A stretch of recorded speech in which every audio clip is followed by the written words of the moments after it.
Yesterday, Ty Lue talked about LeBron saying he has to be aggressive and set the tone early. We talked about that today. Being aggressive early, setting the tone, especially for these new guys, bringing these guys along. He understood that, but once again, he's always a guy trying to get his teammates off early, get the guys going, then try to feel the game out, be ready to set a tone. We're joined once again by Chris Broussard. Chris, do you have a problem with Lue saying this? Absolutely not. I mean, the notion, some people are saying he was calling LeBron out by saying we want him to be aggressive.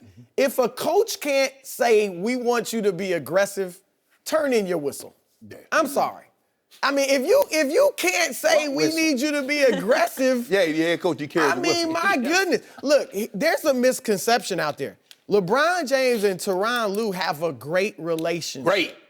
Now, the argument they had on the bench a few weeks ago that everybody overreacted to, I was actually told LeBron had been yelling at or being critical, talking about another player or something, upset the way something went. And Ty Lue was saying, all right, enough. That's enough of that. Like it wasn't even an argument between them. Yeah. So, no, first of all, Ty Lue is right on the money. You do need LeBron to be more aggressive. I think, look, LeBron does do this at times. Last year against Indiana in Game 1, first game of that series, I think he had 4 points in the first quarter. Didn't score till late in that quarter, was kind of filling it out.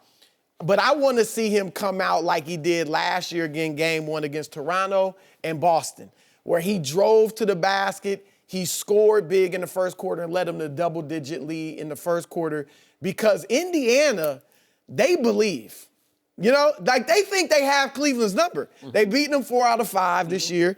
They think Lance Stevenson is like the LeBron nuisance. You know what I mean? Like, you need to punch them in the mouth and let them know, look, this is real playoff basketball. I'm the king, at least of the Eastern Conference, and I'm knocking you out. Do you realize that Ty Lue revealed to the media a private conversation he had earlier with LeBron James in which he criticized LeBron for not being aggressive enough? And then he goes to the media and says, we talked about it, and I told him he needs to be more aggressive.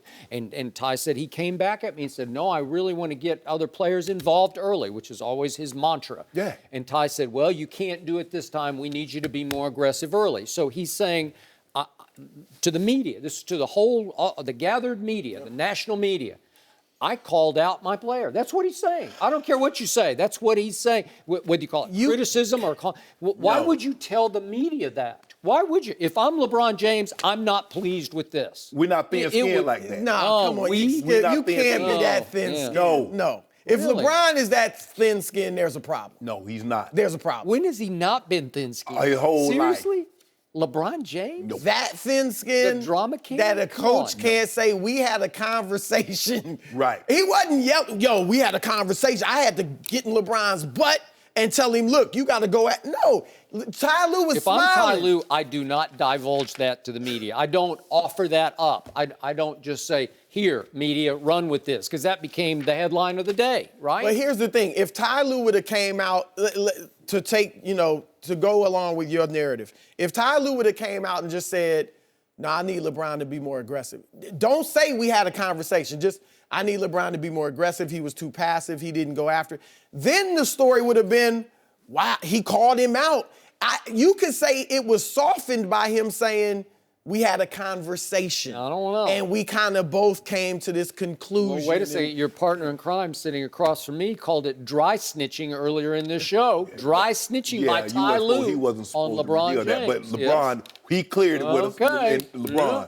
But see, what happened was, Skip, he had already cleared it with LeBron. So everything was going to be okay because what he's doing, he's coaching the other guys. Look, I'm going to want LeBron to be aggressive, but I want you to be aggressive also. Don't sit back and wait for LeBron to make everything happen. And Chris, he was doing that. They were the #1 percentage on wide open threes in the NBA. Yeah. They was 4 of 12 on Monday. So, on Sunday. When you go 0 for 8 from the 3 in the first quarter and you have 7 turnovers, that's the recipe to get down by 19. Now, this is what I'm going to tell you what's going to happen. He got a little gift. She's going to be in the arena early tonight. Miss Triple Dub will show up by the half. And then he going to have you're predicting by halftime he's going to have? He's going to have a 40-point triple dub. But are you going to be tripled up by halftime? He's going to be close. I'm going to say you have 20 28-8. Okay. 28-8. You about lost another case of Dew on that one. He's gonna have a triple dub. He's gonna have a 35+ point triple dub. Put Dew on that. I just might. Yeah. So, Chris Broussard, do you realize, because he also accused me of overreacting, do you realize in the first quarter of Game 1 the other day in Cleveland, Ohio, against the Indiana Pacers, LeBron James was a -19 and +9, which means he played all 12 minutes, and in those 12 minutes, his team lost by 19 points because it was 33-14. Do you realize -19 was the worst first quarter plus-minus of LeBron's entire playoff career? And worse, it tied the worst quarter ever of his career, which was Game 2 versus the Celtics in that last infamous series versus the Celtics before he took his talents to South Beach. The one in which Dan Gilbert accused LeBron of quitting in. Remember that one? Yep. So it was Game 2's third quarter, -19, Game 1's first quarter the other day, -19. So LeBron just had the worst quarter of his whole playoff career. And had a triple dub. And didn't score a single field goal, and they were down 33-14. So I think Ty Lue is certainly within his rights to say, hey, big fella, I need you. Yeah, and I just don't think LeBron's gonna change melt no. because Ty Lue said, we need you to be aggressive. Look, do you think Ty Lue was sitting LeBron in a chair and going at him like this? I'm sure it was a nice, calm conversation. Let me tell you how the conversation went. Hey, Bron. Please? Bro, I need you to be a little bit more aggressive. I know you're trying to get those other guys involved, but they haven't been here. They'll follow your lead. So I need you to take it to the rack, flush on a couple of people. I know you're going to be who you are because ultimately you're selfless by nature. Yeah, that's why everybody loves playing with you. That's why everybody comes in the NBA. Who's your favorite player currently playing? LeBron James. LeBron James. LeBron James. So you watch tomorrow night, Skip Bayless. I want to make sure you be tweeting too. And I make sure in your tweets you at Shannon Sharpe. I will never do that. Not ever, ever. You can book that. I will never, ever. Yeah, I know do you be I don't need to do that because everybody who follows me just sends it right on to you. They sure, right? But you know, old Biscayne Barbie over here, that's what they call it now in Miami. She known as Biscayne Barbie. She all feeling all good, kind of heat won. But you watch tomorrow night, Skip Bayless. He got a big surprise. Because the sky's falling. He's going to be big. 48. He's gonna be big. The dude is 48-7 in the first round. So the sky is falling when he lose one game, especially at home. But do I look Has he ever lost a Game 1 at home in a first-round series in his whole playoff career? Has anybody? No. That was his first home loss? Yeah. Period. First round. Ever. Because he never lost the first cup. Well, I know a guy 12-0. that couldn't get out the first round until 87. You know that guy too? I don't know who that is. Yeah, you do. Yeah, I know the guy that couldn't get out the first round until 87. He was facing Larry Bird and the Celtics. No, if he the greatest, he got to get past that because that's what we asked him. That's what we asked. Come on now, you know the men He's was not in the Walker. greatest. You know the men was in a Walker. I'm talking about in their prime. Now, Skip told me if LeBron James is the greatest, he's supposed to take down KD, Steph, Clay, and Draymond. Now, you telling me they had Bird and Parrish and McHale and DJ, but they were good. So, you know, he was a baby. He's a little bitty baby. Oh, Jordan, little baby. But my guy, you need help. I'm with you on that. Everybody needs help. Everybody. LeBron needs in more basketball, help now. you need I can't wait until we hear. Well, look, I mean, if they were to lose this series, I've said all year, everybody's raving this is his best season ever. I've said no because the defensive end is not, he doesn't impact the game as much on that end. And that, if they were to lose this series, this would be evidence. Who led them in blocks? Blocks and steals are not evidence of great defense. Allen Iverson led the league in steals several times. He wasn't a great defender. Yeah. Do you think Oladipo can defend? Oladipo's, I voted him first team All-NBA. Okay, and he led the league in steals this year, so he can do both things. And he can lock you up, too. Oh, so let me ask you, so you want Oladipo or you want LeBron James? Is that what you're saying? Overall, as a player, you want LeBron. Hold on. Wait a second. Even with that bad defense? If they don't win this first round, you going to have the nerve to tell me this is the best LeBron James we've ever seen? I don't care. The best LeBron James we've ever seen could take anybody and win a first round. I don't know. He did it. He did his whole career. Come on, Victor. And this thing, he's not playing with chump change. Come on, Kevin Love's a perennial all-star. Oh, Kevin Love, huh? Yeah, Kevin Yes, Love. Kevin Now Love. you're going to Kevin diss Love Kevin gets Love. no love. Oh, I love Kevin Love. Give Kevin Love more than 8 shots. Kevin Love need to get more than 8 shots. Remember, that's what I told you. Ty Lue is coaching through LeBron. I need everybody to be more aggressive.